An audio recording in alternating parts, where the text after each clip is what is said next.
wind carried the scent of dust, danger, and something far darker the night Cole Maddox first saw her. The cowboy had ridden across half the desert chasing a rumor whispers of a woman running from a past soaked in blood. When he found her standing alone beneath a dying sunset, he knew instantly two things.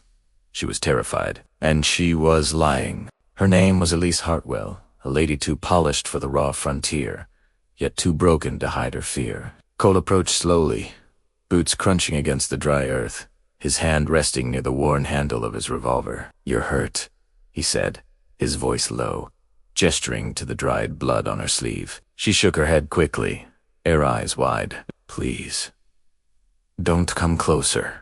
I don't want you involved."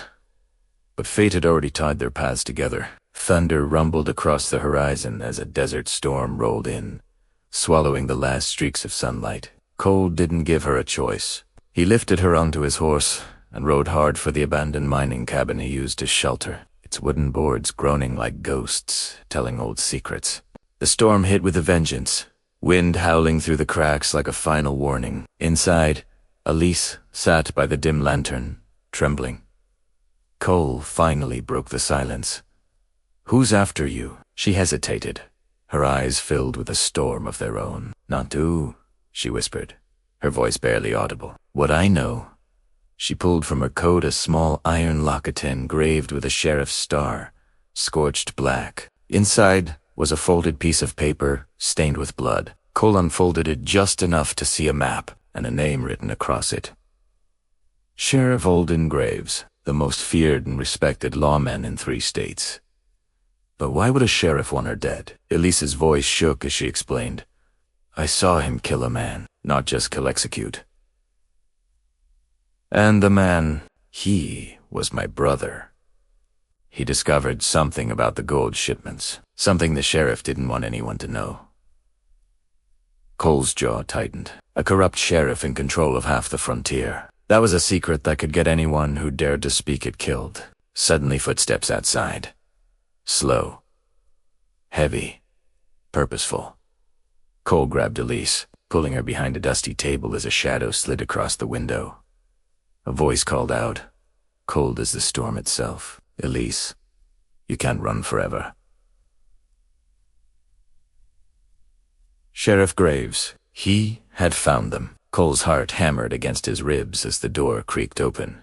Rain dripped from Graves' long coat, his eyes glowing with the kind of power that never feared consequences. "Hand her over, cowboy," he said calmly. "She's dangerous."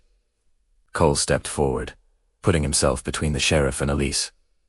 "She's telling the truth." Graves smirked, a cruel glint in his eye. "Truth is what I make it." The sheriff's gun flashed first. Cole moved faster. The cabin erupted in gunfire, splintered wood flying through the air. Elise scrambled under the table as bullets cracked overhead like lightning strikes. Cole dove behind the old stove, smoke filling the tiny room. For a moment, everything went silent except for the raging storm outside. Then Graves kicked the lantern across the floor, setting the dry cabin ablaze. Flames roared up the walls. Elise screamed. Cole charged through the smoke, slamming into Graves as both men crashed out into the mud. Rain sizzled against burning wood behind them. Graves was a brute, striking Cole across the jaw and pinning him. "You don't know what you're involving yourself in," he hissed. Cole spat blood. "I know enough." Graves aimed his gun butt hoost. Elise stepped out from the burning wreckage, lifting a fallen rifle with trembling hands. "I won't let you take another life," she said, her voice breaking yet steady. Graves turned, his eyes wild with rage, and Elise fired. The sheriff fell into the mud, the storm drowning his final breath. Cole staggered to his feet as the burning cabin collapsed behind them. Elise dropped the rifle, staring at her shaking hands. "I never wanted this, any of it." Cole placed his heavy coat around her shoulders. "Some truths kill," sighed softly, "but some set you free." Dawn broke over the desert, painting the world gold again. Cole looked at her, knowing this. Was the end it? Was only the beginning of a fight far bigger than either of them. But for now, they walked toward the rising sun, Two broken souls bound by a secret that nearly cost them everything. "Tell me the rest," Cole said, his voice quiet. Elise breathed out slowly, a lifetime of fear and hope in that one breath. "Only if you promise not to walk away." He gave a small, tired smile. "Darling," he answered, "I never was the walking away type. If you want part 2, tell me in the comments and subscribe for the next tale from the Wild West.